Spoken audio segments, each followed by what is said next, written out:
दोस्तों हमने ये वाला जो वीडियो अपलोड किया था उसके नीचे बहुत सारे लोगों के कमेंट्स आए थे कि ईमेल के रिलेटेड वीडियो बनाओ, तो फाइनली आपके सामने ये ईमेल का रिलेटेड वीडियो लेकर मैं खड़ा हूँ।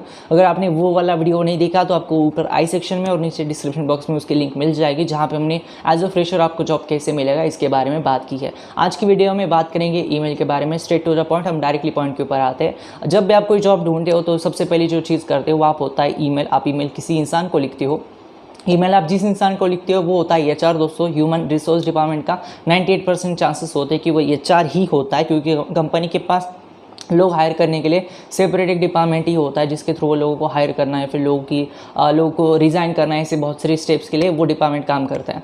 तो जब भी आप कोई ईमेल लिखते हो तो वो जाएगा एचआर के पास, और एचआर के पास आपके जैसे हज़ारों ईमेल्स आते हैं। वो आप अकेले नहीं होते जिसके जो आप उनको ईमेल भेज रहा है, दिन में हज़ारों ईमेल्स उनको आते हैं, क्योंकि जॉब हर किसी को चाहिए। तो ऐसे माहौल में ईमेल एक बहुत इंपॉर्टेंट स्टेप बन जाती है। और यहाँ पे ईमेल में बहुत सारे लोग इग्नोर कर देते हैं, ईमेल को बहुत छोटा सा मान लेते हैं, लेकिन ईमेल ही वो टर्निंग पॉइंट होता है जहाँ से आपको जॉब मिलेगा या फिर नहीं मिलेगा, ये बहुत ज़्यादा डिसाइड होता है। वीडियो को स्टार्ट करो उससे पहले नोटबुक ले लो, एक पेन ले लो, और जो मैं बात कर रहा हूँ उसको नोट डाउन करो, क्योंकि अल्टीमेटली इस वीडियो के एंड तक आपको पता चल जाएगा कि आपका ईमेल कैसे बनेगा। आपका ईमेल में आपको लिख कर देने वाला हूँ कि आपका खुद का ईमेल कैसे दिखेगा एट द एंड। तो इस वीडियो को प्लीज़ एंड तक ज़रूर देखना। सबसे पहले हम फ्रेशर लोगों के लिए बात करते हैं, उसके बाद हम एक्सपीरियंस वाले लोगों के लिए बात करेंगे। फ्रेशर लोगों के लिए सबसे इंपॉर्टेंट बात, फ्रेशर या फिर एक्सपीरियंस, एक चीज़ जो बहुत दोनों में कॉमन है, ये है कि सब्जेक्ट लाइन।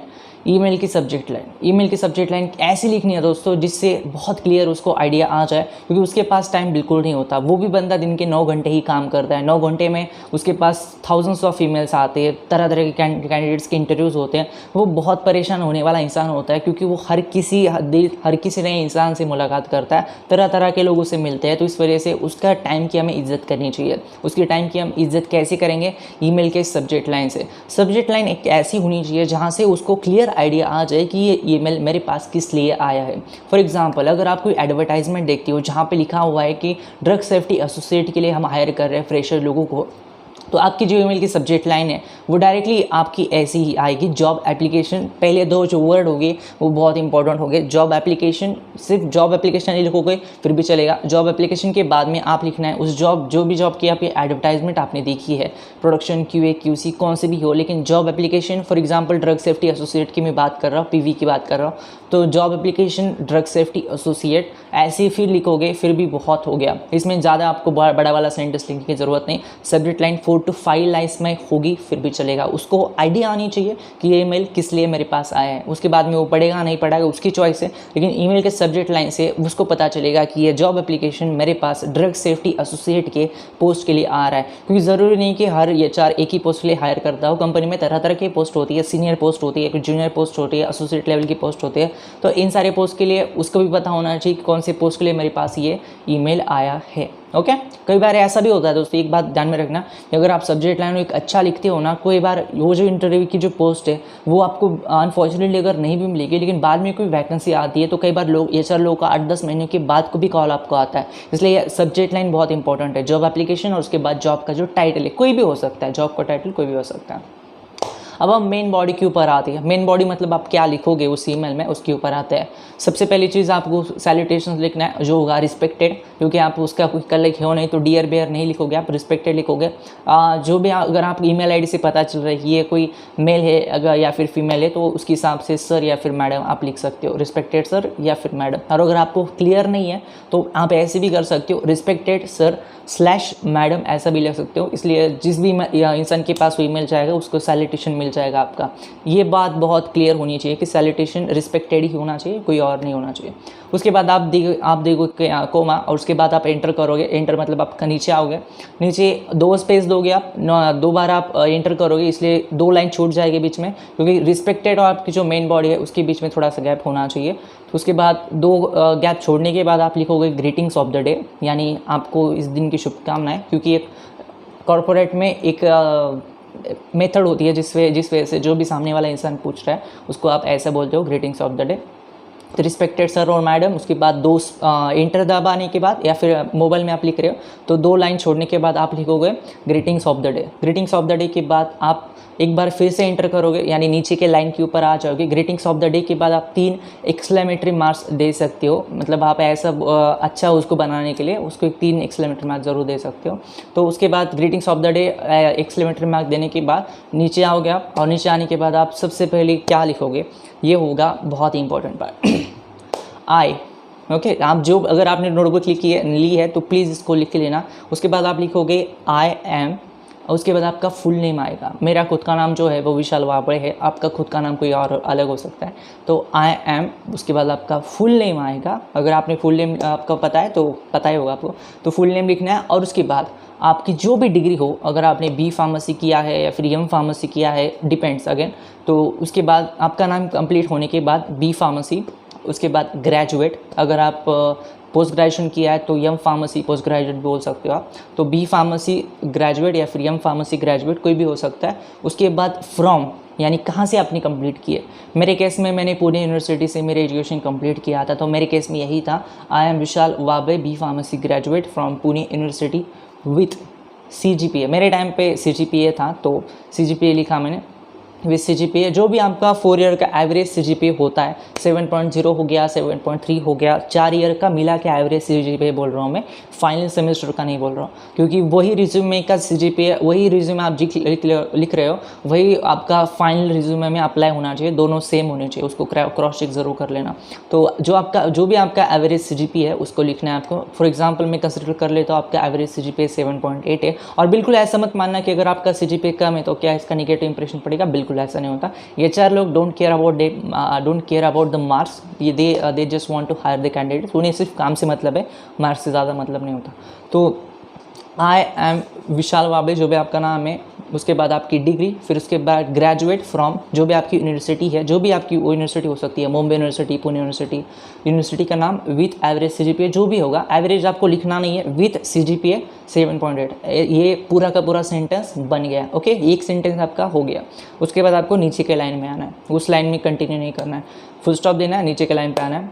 उसके बाद आपको लिखना है कि ये एप्लीकेशन आप जिस वे में लिख रहे हो, यानी किस लिए लिख रहे हो, ये बहुत इंपॉर्टेंट है। उसके बाद आप लिखोगे I came across job opportunity, यानी आपकी जो जॉब है उसके रिगार्डिंग मुझे दिखाइए।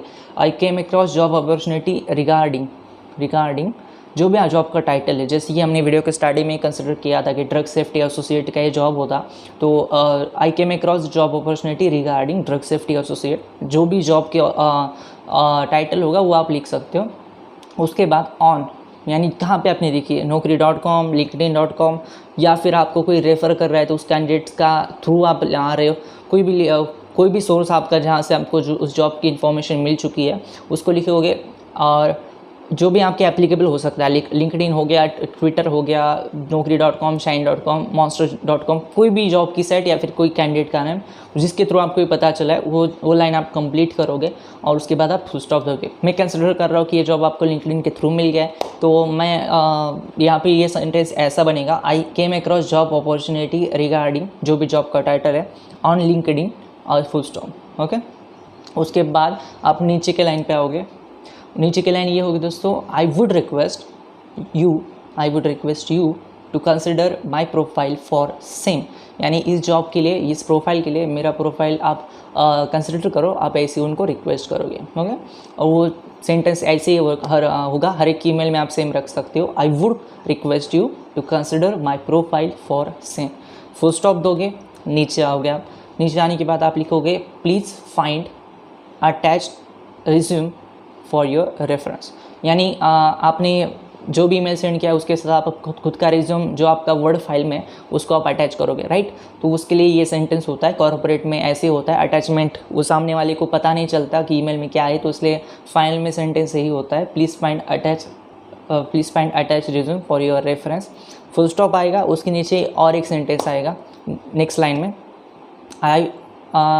उसके नीचे एक सेंटेंस देने की ज़रूरत है नहीं वैसे, लेकिन आप लिख सकते हो क्योंकि ऐसा होता है कि आपको रिस्पॉन्स चाहिए तो ये सेंटेंस आप लिख सकते हो, looking for your positive response या फिर लुकिंग फॉर योर रिस्पॉन्स, ऐसा लिख सकते हो। नहीं लिखना है फिर भी चलेगा। मैंने यहाँ पे मेरे जो ईमेल्स थे वो टोटली ओपन कर लिए, इसलिए यहाँ पे तो मैंने अटैच नहीं किया वो सेंटेंस, लेकिन मेरे ध्यान में आ गया वो आपके बताते बताते। तो ये फाइनल वाला सेंटेंस आप लिख सकते हो, लुकिंग फॉर योर रिस्पॉन्स या फिर looking for your positive response. ये हो गया फुल स्टॉप। उसके बाद नीचे की 2 लाइन छोड़ दोगे आप और फिर से आप लिखोगे रिगार्ड्स फुल स्टॉप, फिर एंटर दबा के फिर से नीचे की लाइन आपका जो नेम है, first name and last name, not your father's name, just two things, first name and last name. मेरे केस में था रिगार्ड्स विशाल वाबड़े। ये फ्रेशर का टोटली ईमेल बनेगा अगर आप फ्रेशर एज ए फ्रेशर कौन से भी जॉब को अप्लाई कर रहे हो। दोस्तों ये चीज़ें बहुत इंपॉर्टेंट है, ये आपको कॉलेज में नहीं पढ़ाई जाती लेकिन ये बहुत इंपॉर्टेंट चीज़ होती है। अब हम बात करते हैं एक्सपीरियंस कैंडिडेट के बारे में। एक्सपीरियंस कैंडिडेट के बारे में स्टार्टिंग की जो चीज़ें है रिस्पेक्टेड, उसके बाद ग्रीटिंग्स ऑफ द डे वो सेम रहेगी। उसके बाद वो होगा जो इंपॉर्टेंट चीज़ ये होगी कि आप डायरेक्टली उनको बताओगे कि आप किस लिए एप्लीकेशन ढूंढ रहे हो। उसकी लाइन ऐसी आएगी, लिख लेना, आई am sending this email regarding the job opportunity I came across. कौन सी भी सोर्सेज का नाम लिख सकते हो जहाँ से आपको मिली है। जेन्युइनली बताना है, बिल्कुल भी ऐसा फेक नहीं बताना है कि मुझे लिंक्डइन के ऊपर दिखे थे आप और इसके लिए मैं आपको सेंड कर रहा हूँ, बिल्कुल नहीं। अगर आपके पास कोई सोर्स ही नहीं है, आपने डायरेक्टली व्हाट्सएप के थ्रू ऐसा आपको मिली है तो व्हाट्सएप का नाम लिखने की ज़रूरत है नहीं आपको, आप डायरेक्टली लिख सकते हो आई am sending this email regarding the job opportunity in लिख सकते हो। जो भी जॉब का टाइटल है, हम मान रहे कि ड्रग सेफ्टी एसोसिएट, यानी वो जो पोस्ट है वो पीवी के लिए, तो हम मान रहे कि ये सेंटेंस जो है पीवी के लिए अगर आप फ्रेम कर रहे हो तो आई am sending this email regarding the job opportunity in production QA QC PV drug safety associate. जो भी जॉब का टाइटल है उस जॉब का टाइटल आप लिख सकते हो, QC ऑफिसर, QA ऑफिसर, कोई भी हो सकता है। तो ये आपका थर्ड सेंटेंस बनेगा एक्चुअली, रिस्पेक्टेड, फिर उसके बाद ग्रीटिंग्स ऑफ द डे, फिर आपके पास I am sending this email, फिर आप फुल स्टॉप दोगे और उसके बाद आप नीचे आओगे। और हालांकि ये एक्सपीरियंस कैंडिडेट के लिए तो ये सेंटेंस ऐसे बनेगा दोस्तों, आई एम करेंटली वर्किंग इन, मेरे केस में ये था कि मैं TCS में था और मैं ATMF स्पेशलिस्ट था, तो मेरा सेंटेंस ऐसा बनता था कि आई am currently working in TCS in ETMF department from last 1 year. आपके केस में कोई भी ईयर हो सकता है, जितना भी आपका एक्सपीरियंस है उस हिसाब से आपको इस सेंटेंस को बनाना है। आई am currently working in dash department, उसके बाद आपका एक्सपीरियंस कितना है। क्योंकि दोस्तों देखिए, आप जो भी बात कर रहे हो, आप जो भी चीज़ें उनको कह रहे हो उससे उनको बहुत क्लियर आइडिया होनी चाहिए। ये 4 लोग बहुत बिजी होते हैं, मैंने देखा है पर्सनली, ये 4 लोगों को बहुत बिजी होती है, इसलिए आपको उनकी टाइम की थोड़ी कदर करनी चाहिए। तो ये टोटल सेंटेंस ऐसे बनेगा, I am currently working in dash department from last dash years, full stop. फिर नीचे आओगे आप, एक और आओगे, I would request you to consider me for this profile, या फिर फॉर दिस जॉब अपॉर्चुनिटी, या फिर फॉर दिस जॉब ऐसा बोलोगे फिर भी चलेगा। ये सेंटेंस आएगा, फुल स्टॉप आएगा और उसके बाद और एक नीचे सेंटेंस आएगा, प्लीज़ फाइंड, जैसे कि हमने फ्रेशर लोगों के लिए देखा था, please find attach resume for your reference, ये आएगा। और उसके बाद आपको लिखना है फिर से फुल स्टॉप देके नीचे लाइन में, looking for your positive response या फिर लुकिंग फॉर योर रिस्पॉन्स। ये टोटली आपका ईमेल बनेगा। उसके बाद 2 लाइन आपको छोड़ देना है, फिर रिगार्ड्स, उसके बाद फुल स्टॉप देना है, फिर उसके बाद नीचे के लाइन पे विशाल वाबड़े, जैसे आपका जो भी नाम हो, first name and last name, वो लिखना है, ये लिखो। और उसके बाद अगर आप एक्सपीरियंस हो तो उसके नीचे और एक एंटर दबा के नीचे के लाइन पे आप खुद का जो जॉब रोल है, जैसे कि मेरा ETMF स्पेशलिस्ट था, वो रोल आप लिख सकते हो। लाइक आपका रोल उनको पता होगा, उस वजह से उनको पता चल जाएगा। और उसके साथ दोनों भी फ्रेशर और एक्सपीरियंस कैंडिडेट के लिए, दोनों के लिए भी रिज्यूम के लिए आप उनके साथ अटैचमेंट में रिज्यूम आपका ज़रूर सेंड कर देना, उसको मत भूलना। तो ये हो गया टोटली सब्जेक्ट लाइन और टोटली बॉडी कैसे बनेगी ईमेल की, बहुत इंपॉर्टेंट है। ये था आज का वीडियो कमेंट करो उससे पहले अगर आपको ये वीडियो पसंद आए तो प्लीज़ वीडियो को लाइक कर देना, इस चैनल को सब्सक्राइब कर देना और ऐसी ही आपको वीडियो हर रोज़ आएगी। धन्यवाद दोस्तों, ये वीडियो देखने के लिए धन्यवाद।